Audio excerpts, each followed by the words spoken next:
C'est nouveau, ça m'intéresse. Léa Moscona.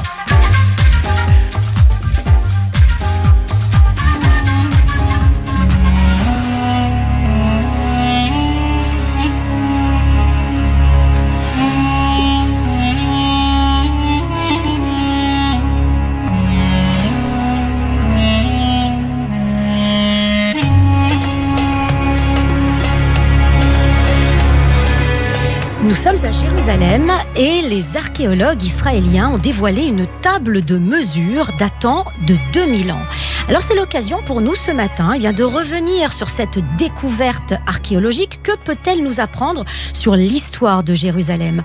Bonjour Michael Jasmin. Bonjour. Merci d'être avec nous, merci d'avoir accepté mon invitation. Je sais que vous êtes très souvent par Mons et dans vos fouilles. Vous êtes docteur en archéologie, vous êtes spécialisé dans l'archéologie orientale, vous êtes l'auteur également du livre Histoire de Jérusalem, c'est un que sais-je, paru aux éditions du PUF. Et puis, vous êtes également professeur à l'Institut universitaire Elie Wiesel. D'ailleurs, on peut vous retrouver ce soir déjà pour vos cours, vos différents cours sur l'archéologie, j'imagine, ciblés aussi sur Jérusalem ou sur la région. Alors, ces dernières années, effectivement, il y a eu une série de cours en ligne également sur l'histoire de Jérusalem. Cette année, le cours est un peu différent et j'aborderai la question des relations entre la Bible et l'archéologie. Oui, justement, on va l'aborder également dans cette émission. Bien sûr, on va commencer par cette table de mesure. Vous allez nous dire si c'est une découverte révolutionnaire. Alors, c'est pas la première à Jérusalem, mais déjà, est-ce que c'est une découverte d'importance ? Alors oui, c'est une belle découverte. Effectivement, c'est la troisième qui a été retrouvée. L'une l'avait été dans les années 1970 dans les fouilles du quartier juif. Une autre avait été retrouvée au nord de Jérusalem, à Chouafat. Celle-ci, je dirais, est retrouvée dans un contexte qui fait sens avec l'usage qui était celui de cette table. Donc, il a été retrouvé dans le quartier de Silouane ou de Siloé. Donc, on est juste en bordure de la vieille ville, dans ce qu'on appelle la cité de David, près de la porte des immondices. Est-ce que c'est un lieu prévisible pour trouver une table comme celle-là ? Alors, oui, c'est-à-dire que donc elle date de la période romaine, en tout cas d'Hérode le Grand, du 1er siècle avant ou du 1er siècle après. Je dirais, elle donne surtout des informations pour son usage propre, mais bien sûr plus largement pour la compréhension de l'organisation de la ville à cette période, et le fait que cette table de mesure ait été retrouvée près d'un escalier utilisé par les pèlerins qui se rendaient sur le temple, entre autres lors des pèlerinages, et près d'une place pavée, permet de comprendre qu'on avait sans doute affaire à une place de marché d'importance. Et cette table, elle est possédée a priori par un personnage important qu'on appelle l'agoranomos, c'est-à-dire un peu celui qui est en charge de la gestion du marché, et en particulier la mesure soit des liquides ou des solides. C'est ça. Donc, il faut bien comprendre que cette table de mesure, à cette époque, c'est un instrument très important. C'est un peu comme un ordinateur aujourd'hui, non? C'est de la haute technologie à l'époque. C'est une forme de haute technologie. En tout cas, c'est l'étalon. C'est-à-dire que pour toutes les transactions économiques, surtout l'huile, le vin, on fait...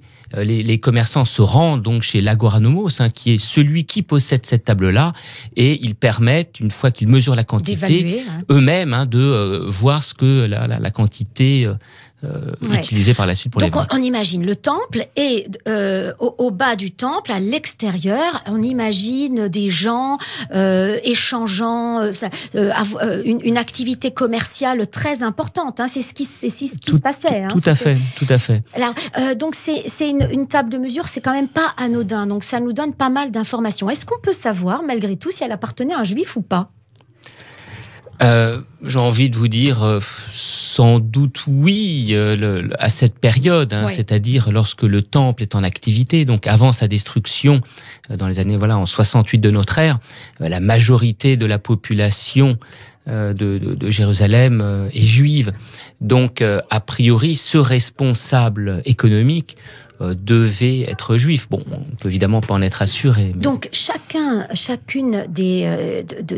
des objets que l'on découvre à Jérusalem nous enrichit dans l'histoire de ce que l'on connaît de Jérusalem. Mais aujourd'hui, Michaël Jasmin, dites-nous, cette histoire à Jérusalem, à cette époque, est-ce qu'elle est connue? Bien sûr, il y a les textes sacrés, il y a la Bible.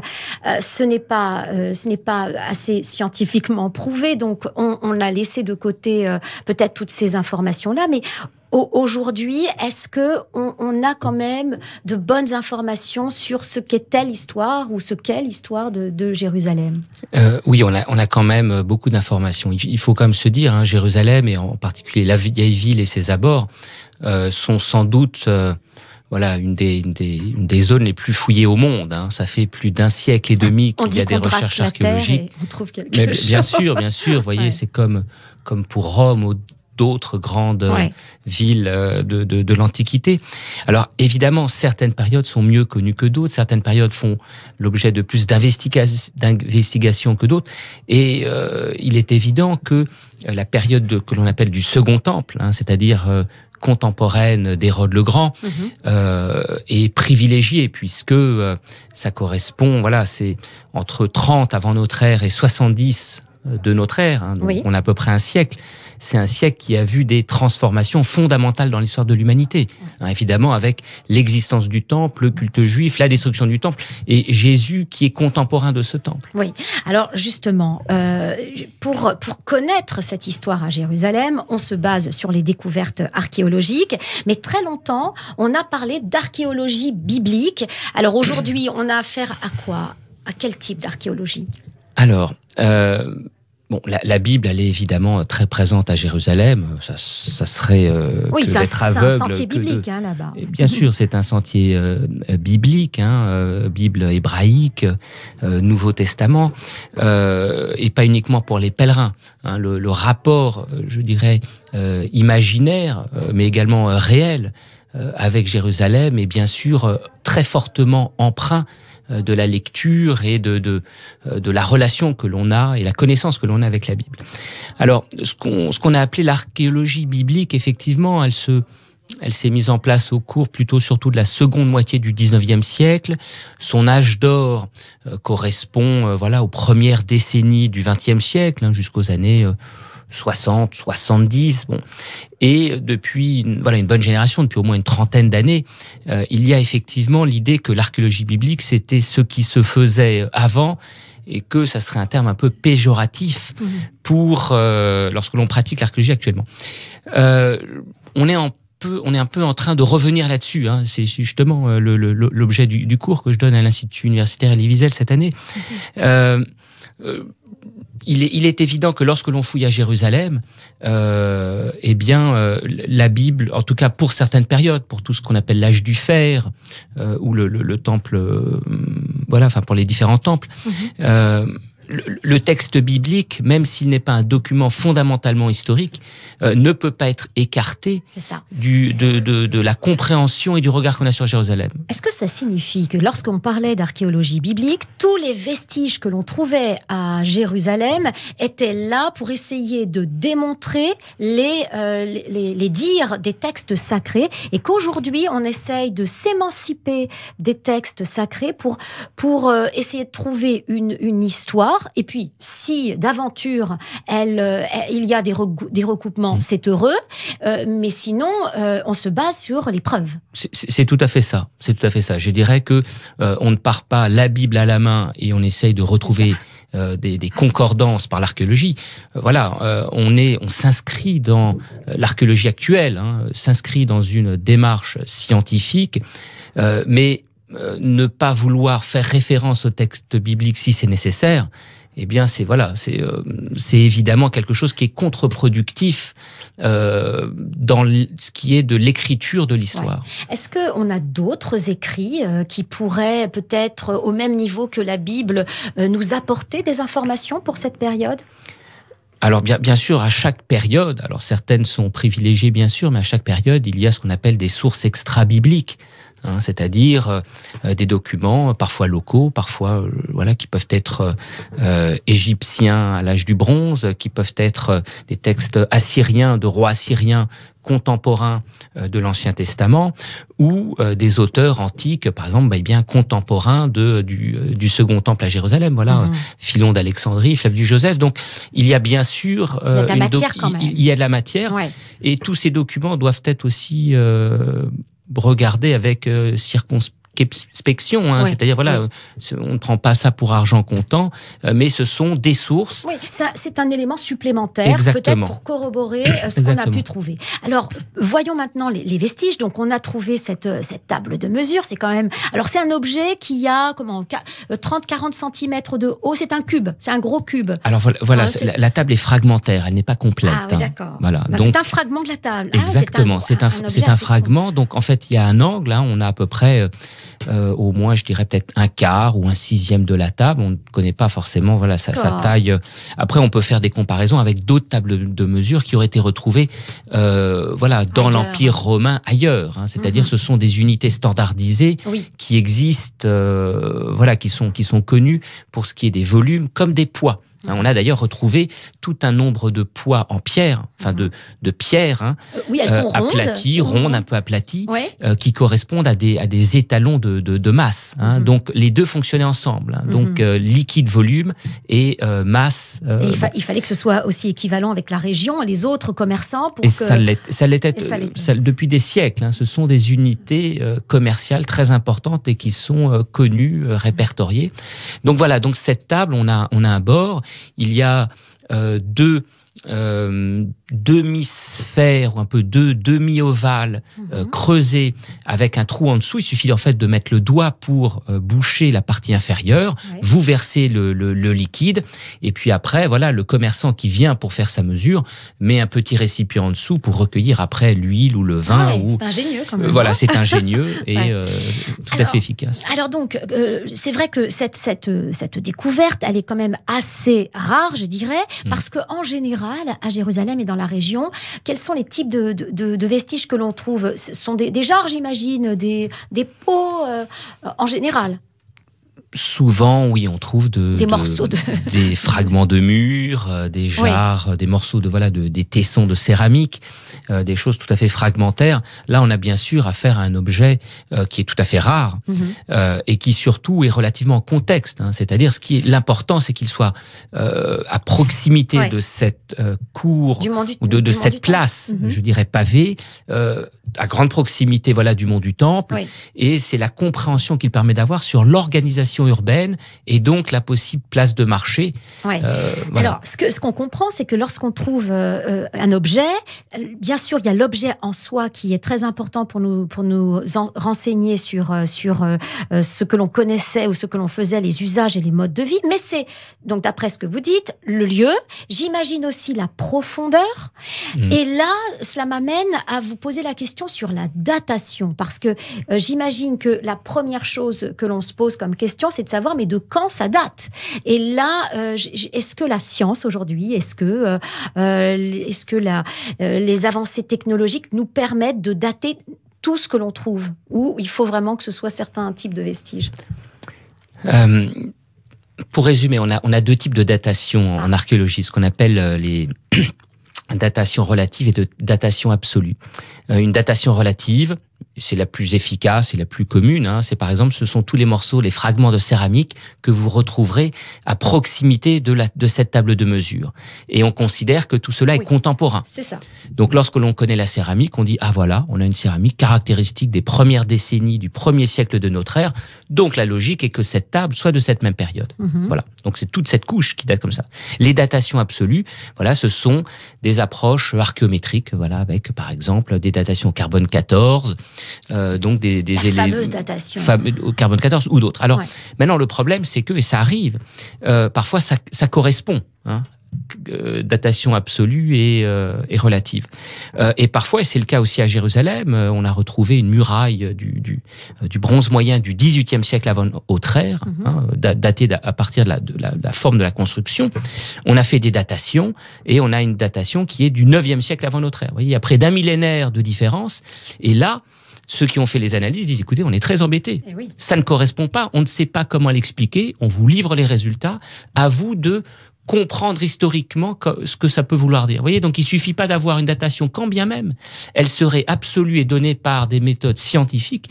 Il faut l'intégrer, l'inscrire dans une chronologie, dans une compréhension historique. Et ça, ce n'est pas évident parce qu'on est dans du domaine interprétatif. D'où le temps que cela met pour avoir les enseignements les plus sûrs en archéologie. Michaël Jasmin, vous restez avec nous, on va marquer une pause et on se retrouve juste après.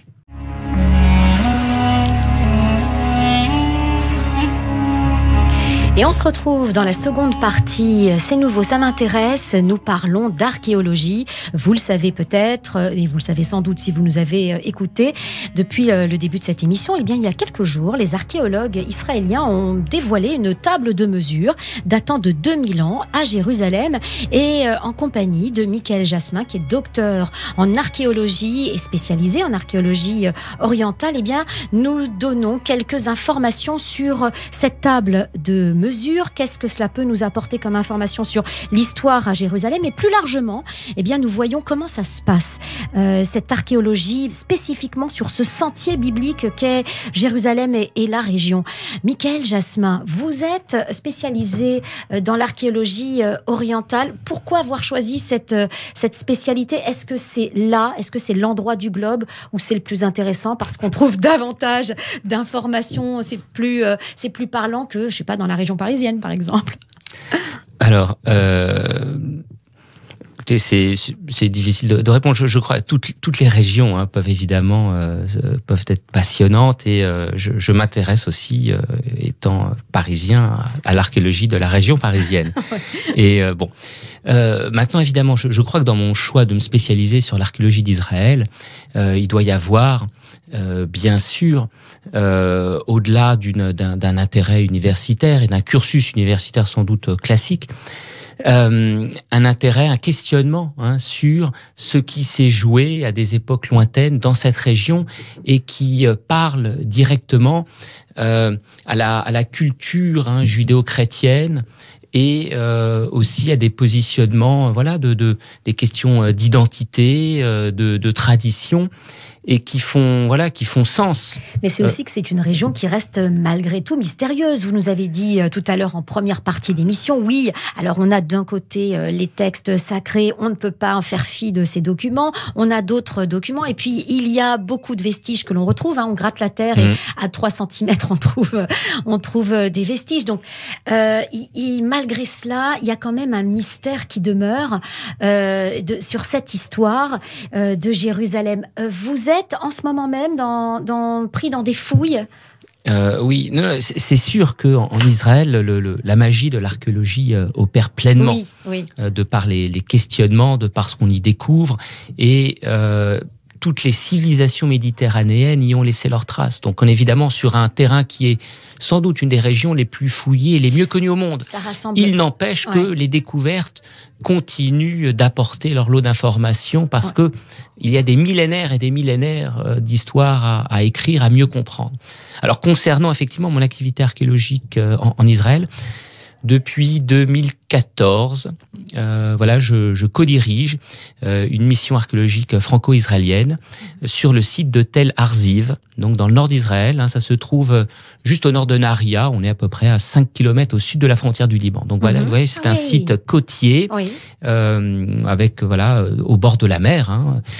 Et ce site a connu une occupation pendant plusieurs millénaires, de l'âge du bronze jusqu'au XXe siècle, à vrai dire. Bon, mais c'est surtout la période cananéenne et phénicienne qui nous intéresse. J'imagine que dans tout Israël, pratiquement 90% de la superficie est intéressante pour l'archéologie.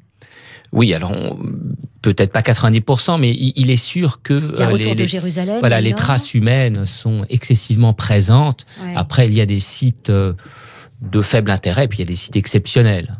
Voilà. Et dont Jérusalem fait partie. Jérusalem, indéniablement, fait partie. Et c'est peut-être la raison pour laquelle vous avez consacré un que sais-je à l'histoire de Jérusalem. Et puis vous êtes également professeur à l'Institut universitaire Elie Wiesel.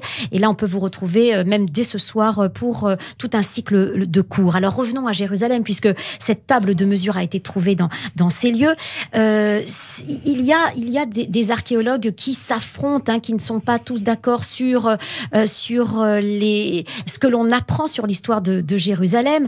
Alors il y a un sujet qui est un peu un sujet à polémique, c'est l'existence du roi David et de Salomon, et non seulement l'existence, mais aussi sur la taille du royaume. Que sait-on aujourd'hui de ce sujet précisément ? Alors oui, effectivement. Je vous pose une colle.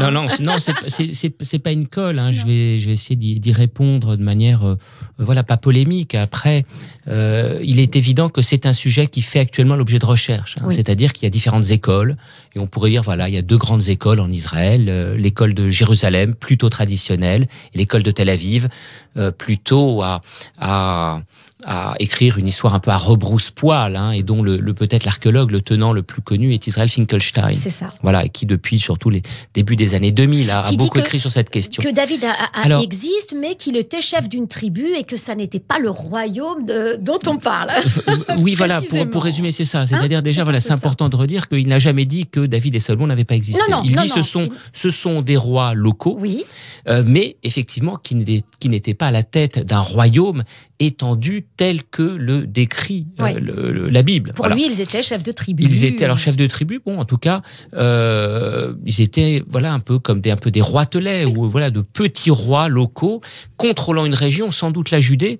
Et c'est vrai que il y a un gros problème à Jérusalem actuellement, c'est que en un siècle et demi de fouilles, on n'a quasiment rien trouvé, ou très peu, sur cette période-là. C'est-à-dire, c'est ce 10e siècle avant notre ère, correspondant à David et Salomon. Alors, ça ne veut pas dire qu'ils n'ont pas existé non plus, parce qu'il y a d'autres périodes connues par des textes parfois plus anciens pour lesquels on trouve très peu de choses. Donc, force est de constater que l'absence de traces archéologiques n'est pas pour autant une preuve d'absence. Alors, on aurait retrouvé, vous êtes au courant de cette histoire, des noyaux d'olives, et alors justement avec cette technique de datation, ce qui m'étonne beaucoup dans les informations que j'ai pu trouver, c'est que parfois cette datation, on se dispute à 70 ans près, mais c'est rien sur l'échelle de l'humanité, 70 ans, mais ça peut changer beaucoup de choses, notamment quand c'est 10e siècle avant notre ère.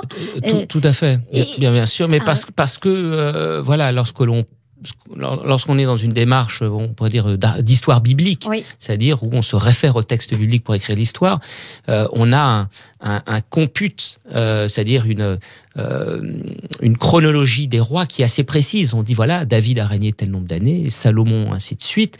Donc on arrive à dire David, il s'installe à Jérusalem normalement en 1004 avant notre ère.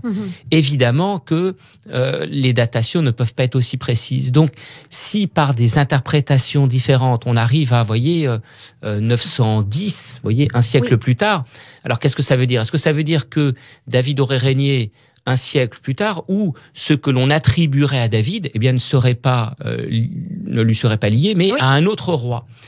Bon, donc, à partir de là, ça jette un trouble qui est évidemment très délicat à gérer, moins pour les archéologues que pour peut-être d'autres sphères de la société, qui chercheraient à poser, des points plus stables en termes de religion ou d'identité ou politique.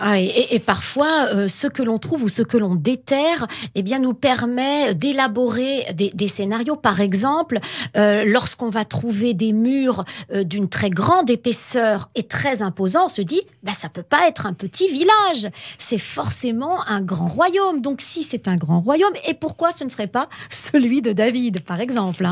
Tout à fait. Il y a ce genre de bien sûr. Donc vous êtes des enquêteurs, vous êtes des détectives, j'allais dire, presque.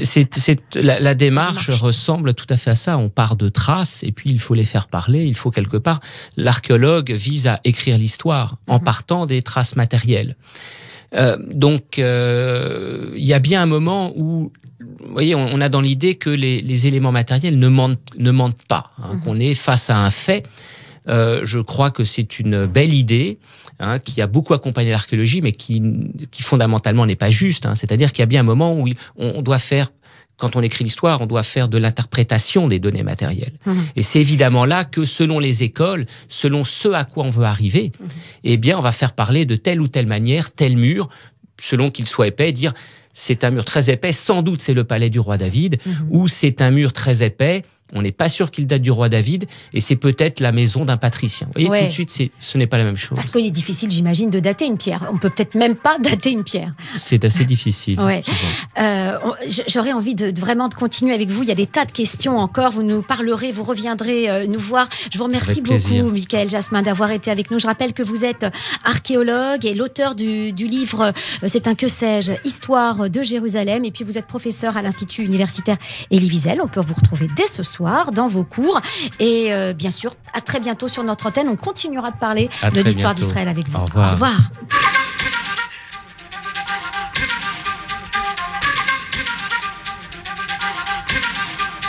C'est nouveau, ça m'intéresse. Léa Moscona.